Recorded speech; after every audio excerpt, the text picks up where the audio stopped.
Amrit noni pain oil, ನೋವಿಗೆ ವಿರಾಮ, ದೇಹಕ್ಕೆ ಆರಾಮ. ಈಗ ನಾನು ಹೊರಗಡೆಯಿಂದ ಒಳಗಡೆ ಬರಬೇಕಾದ್ರೆ ನನ್ನ ಮಾಧ್ಯಮದ ಸಹೋದರರು ಕೆಲವು ವಿಚಾರಗಳನ್ನ ನನಗೆ ಕೇಳಿದ್ರು. ಲಕ್ಷ್ಮೀ ಹೆಬ್ಬಾಳ್ಕರ್ ಅವರು ಮಗ ಸೋತ ಮೇಲೆ ಮೌನ ಆಗಿದ್ದಾರೆ.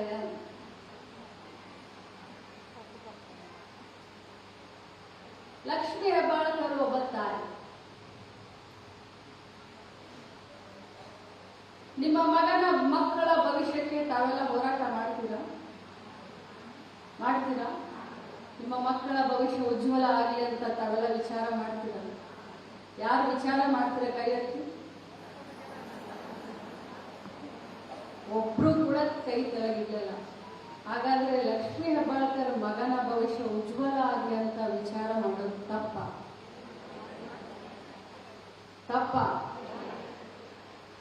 ಮತ್ತೆ ಮಗನ ಭವಿಷ್ಯ ಸ್ವಲ್ಪ ಹೆಚ್ಚು ಕಡಿಮೆ ಆದಾಗ ತಾಯಿಯಾದಂತವಳು ಲಕ್ಷ್ಮೀ ಹೆಬ್ಬಾಳ್ಕರ್ ಯಾವುದೇ ಮಳೆ ಇರಲಿ, ಚಳಿ ಇರಲಿ, ಗಾಳಿ ಇರಲಿ, ಗಟ್ಟಿಗಿತ್ತಿ ಹೌದು, ಬಟ್ ಜೊತೆಯಲ್ಲಿ ನಾನು ತಾಯಿ ಕೂಡ.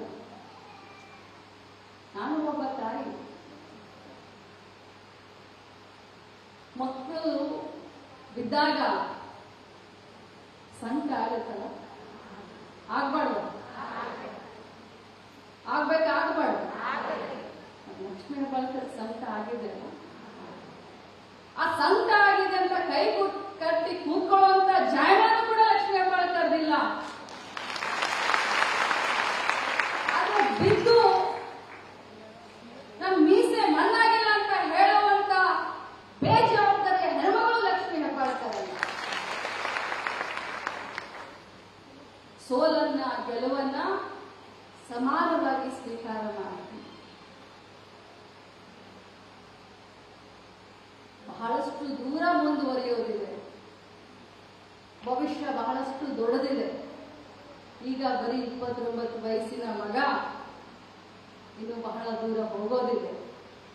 ಈಗ ಬಿದ್ದಿದ್ದಾನೆ. ಬಿದ್ದವನು ಎದ್ದು ನಿಲ್ಲೋದು ಸಹಜ, ಅದೇ ಪ್ರಕೃತಿಯ ನಿಯಮ ಕೂಡ. ಇನ್ನೊಂದು ಮಾತನ್ನ ಕೇಳಿದ್ರು ನನಗೆ. ಇಲ್ಲೇ ತಾವೆಲ್ಲರೂ ಇದ್ದೀರ. ಅಂಗನವಾಡಿಯ ಕಾರ್ಯಕರ್ತರ ಹತ್ರ ಲಕ್ಷ್ಮೀ ಹೆಬ್ಬಾಳ್ಕರ್ ಅವರು 1 ಲಕ್ಷ ರೂಪಾಯಿ ತಗೊಂಡ್ರು ಅಂತ ರಮೇಶ್ ಜಾರಕಿಹೊಳಿ ಅವರು ಹೇಳಿದ್ದಾರೆ. ಅವರ ಶಾಪ ನಿಮಗೆ, ನಿಮ್ಮ ಮಗನಿಗೆ ಹತ್ತಿದೆ ಅಂತ ಕೇಳಿದ್ರು. ನೀವು ಉತ್ತರ ಕೊಡ್ಬೇಕು ಅಂತ ನನ್ನ ಆಸೆ.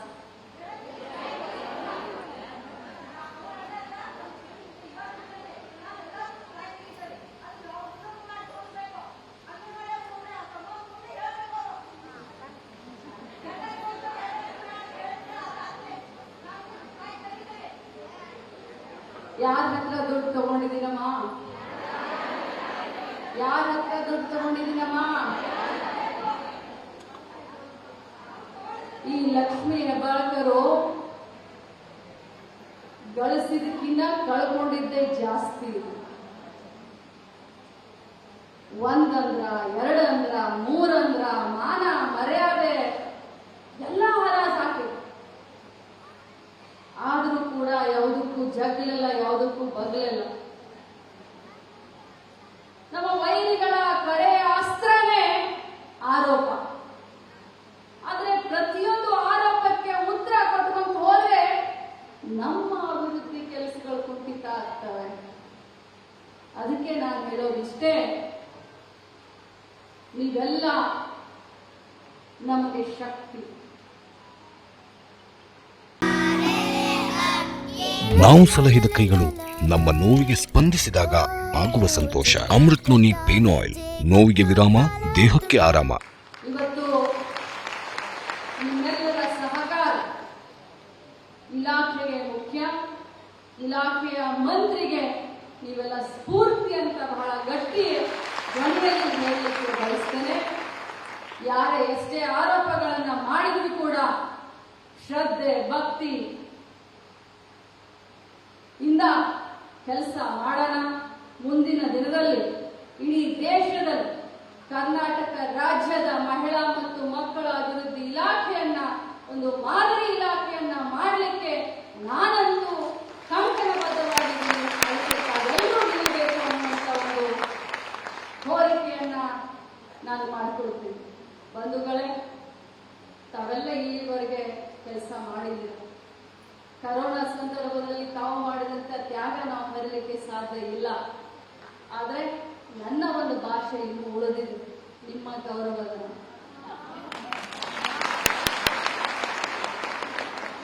ನನಗೆ ಸಮಾಧಾನ ಇಲ್ಲ.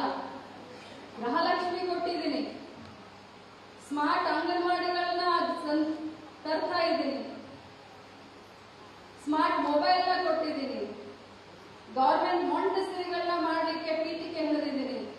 ಆದರೆ ಎಲ್ಲಿಯವರೆಗೆ ನನ್ನ ಅಂಗನವಾಡಿಯ ಅಕ್ಕ ತಂಗಿಯರ ಗೌರವಧನವನ್ನು ಹೆಚ್ಚಳ ಮಾಡೋದಿಲ್ಲೋ ಅಲ್ಲಿಯವರೆಗೆ ನನಗೆ ಸಮಾಧಾನ. ನಾನು ಪದೇ ಪದೇ ಪದೇ ಪದೇ ಮಾನ್ಯ ಮುಖ್ಯಮಂತ್ರಿಗಳ ಹತ್ರ ನಂದು ಒಂದೇ ಜಗಳ, ನಮ್ಮ ಬೇಡಿಕೆಯನ್ನ ನೀವು ಈಡೇರಿಸಲೇಬೇಕು ಅನ್ನುವಂಥ ಒಂದು ಹಠ. ಮುಖ್ಯಮಂತ್ರಿಗಳು ಬಹಳಷ್ಟು ಸಮಾಧಾನದಿಂದ ಕೇಳ್ತಾರೆ, ಮತ್ತೆ ನನಗೆ ತಲೆ ಹೊಡೆದು ಹೇಳ್ತಾರೆ, ಲಕ್ಷ್ಮಿ ಅವರಿಗೆ ಗೌರವಧನ ಹೆಚ್ಚಳ ಮಾಡಿದ್ದು ನಾನೇ 2017ರಲ್ಲಿ ನಾನೇ ಮಾಡಿದ್ದೆ, ಇನ್ನು ಮುಂದೆನೂ ನಾನೇ ಮಾಡಿಕೊಡ್ತೀನಿ ಅನ್ನುವಂಥ ನನಗೆ ಅವರ ಮೇಲೆ ವಿಶ್ವಾಸ ಇದೆ. ನಿಮ್ಗೆಲ್ಲರಿಗೂ ನಾನು ಒಂದು ವಿಶ್ವಾಸವನ್ನ ಕೊಡ್ತೀನಿ. ಖಂಡಿತವಾಗಿ ತಮ್ಮ ಗೌರವಧನವನ್ನು ಹೆಚ್ಚಿಗೆ ಮಾಡಿಸ್ಲಿಕ್ಕೆ ಎಲ್ಲ ಪ್ರಯತ್ನ ಮಾಡ್ತೀನಿ ಮತ್ತು ಅದರಲ್ಲೂ ಕೂಡ ಯಶಸ್ವಿ ಆಗ್ತೀನಿ ಅನ್ನುವಂಥ ದೃಢ ವಿಶ್ವಾಸವನ್ನು ನಾನು ಹೇಳಿದ್ದೇನೆ. ಬಂಧುಗಳೇ, ತಮ್ಮ ಕೆಲಸ, ಅದರಲ್ಲೂ ಬೆಳಗಾವಿ ಗ್ರಾಮೀಣ ಕ್ಷೇತ್ರ, ನೀವೆಲ್ಲರೂ ಏನೇ ಕೆಲಸ ಮಾಡಿದ್ರು ಅದು ನನಗೆ ಹೆಸರು ಬರುತ್ತೆ. ಈಗ ಹೇಳಿದ್ನಲ್ಲ, ಅವ್ರು ಯಾರೋ ಮಹಾನ್ ಭಾವರು ಹೀಗೆ ಅಂದ್ರು ಅಂತ ಹೇಳಿದ್ನಲ್ಲ, ಯಾರೋ ಏನೋ ಎಲ್ಲೋ ಒಂದು ಮಾಡಿದಾಗ ಅದನ್ನ ನನಗೇನೆ ಹೆಂಗೆ ಕಟ್ತಾ ಇದ್ದಾರೆ ತಲೆಗೆ.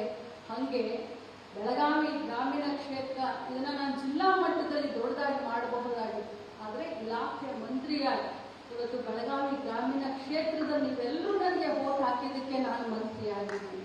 ತಾವು ಏನೇ ಒಂದು ಒಳ್ಳೆಯ ಕೆಲಸ ಮಾಡಿದ್ರು ಅದು ನನಗೆ ಒಳ್ಳೆಯದಂತ ಹೇಳಿ, ತಮ್ಮಿಂದ ಏನೇ ಒಂದು ತಪ್ಪ ಕೆಲಸ ಆದ್ರೂ ಕೂಡ ಅದು ನನ್ನ ಹಣೆಗೆ ಕಟ್ತಾರೆ. ಅದಕ್ಕೋಸ್ಕರ ಮಂತ್ರಿಯ ಕ್ಷೇತ್ರದವರು ತಾವೆಲ್ಲರೂ ಇದ್ದೀರಿ, ಇಲಾಖೆಯ ಕ್ಷೇತ್ರದವರು ತಾವೆಲ್ಲರೂ ಇದ್ದೀರಿ. ಅದಕ್ಕೋಸ್ಕರ ತಮ್ಮೆಲ್ಲರ ಹತ್ರ ಕಳಕಳಿಯಿಂದ ಕೇಳ್ಕೊಳ್ತೀನಿ, ಮೈಯೆಲ್ಲ ಕಣ್ಣಾಗಿಟ್ಕೊಂಡು ಮಕ್ಕಳಿಗೆ ಗುಣಮಟ್ಟದ ಪೌಷ್ಟಿಕ ಆಹಾರವನ್ನು ನಿರ್ದಾಕ್ಷಣ್ಯವಾಗಿ, ಕಳಪೆ ಮಟ್ಟದ ಆಹಾರ ಬಂದ್ರೆ ನಿರ್ದಾಕ್ಷಣ್ಯವಾಗಿ ಅದನ್ನು ವಾಪಸ್ ಕಳಿಸಿ ಅಂತ ನಿಮಗೆ ನಾನು ಹೇಳಿದ್ದೇನೆ.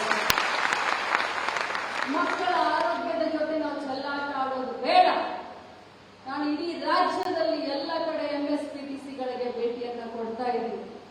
ನನ್ನ ಕ್ಷೇತ್ರದ ಅಂಗನವಾಡಿ ಅಕ್ಕ ತಂಗಿಯರಿಗೂ ಕೂಡ ನಾನು ಹೇಳಲಿಕ್ಕೆ ಬಯಸ್ತೇನೆ, ಯಾವುದೇ ಅಂಗನವಾಡಿಗೆ ಕಳಪೆ ಗುಣಮಟ್ಟದ ಆಹಾರ ಸಾಮಗ್ರಿ ಬಂದ್ರೆ ಖಂಡಿತವಾಗಿ ಅದನ್ನ ವಾಪಸ್ ಕಳಿಸಿ.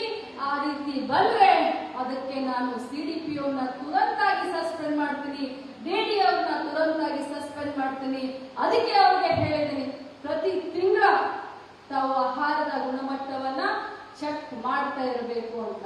ಯಾಕಂತಂದ್ರೆ ಎಲ್ಲಿ ಏನೋ ಒಂದು ಆದಾಗ ಅದು ನನ್ನ ತಲೆಗೆ ಬರುತ್ತೆ. ಅದಕ್ಕೋಸ್ಕರ ಬಹಳಷ್ಟು ಕಾಳಜಿಯಿಂದ ತಾವು ಈ ಕೆಲಸವನ್ನ ಮಾಡಿ. ಅನುಕ್ಷಣದ ಸುದ್ದಿಗಳಿಗಾಗಿ ವಿಸ್ತಾರ ನ್ಯೂಸ್ ಯೂಟ್ಯೂಬ್ ಚಾನೆಲ್ ಸಬ್ಸ್ಕ್ರೈಬ್ ಮಾಡಿ. ಹೊಸ ಸುದ್ದಿಗಳ ನೋಟಿಫಿಕೇಶನ್ಗಾಗಿ ಬೆಲ್ ಐಕಾನ್ ಕ್ಲಿಕ್ ಮಾಡಿ. ಲೇಟೆಸ್ಟ್ ಅಪ್ಡೇಟ್ಸ್ಗಾಗಿ www.vistaranews.com ವೆಬ್ಸೈಟ್ಗೆ ವಿಸಿಟ್ ಮಾಡಿ. ಅಂಗೈಯಲ್ಲೇ ಜಗತ್ತಿನ ಸುದ್ದಿ ತಿಳಿಯಲು ವಿಸ್ತಾರ ನ್ಯೂಸ್ ಕನ್ನಡ ಆಪ್ ಡೌನ್ಲೋಡ್ ಮಾಡಿ.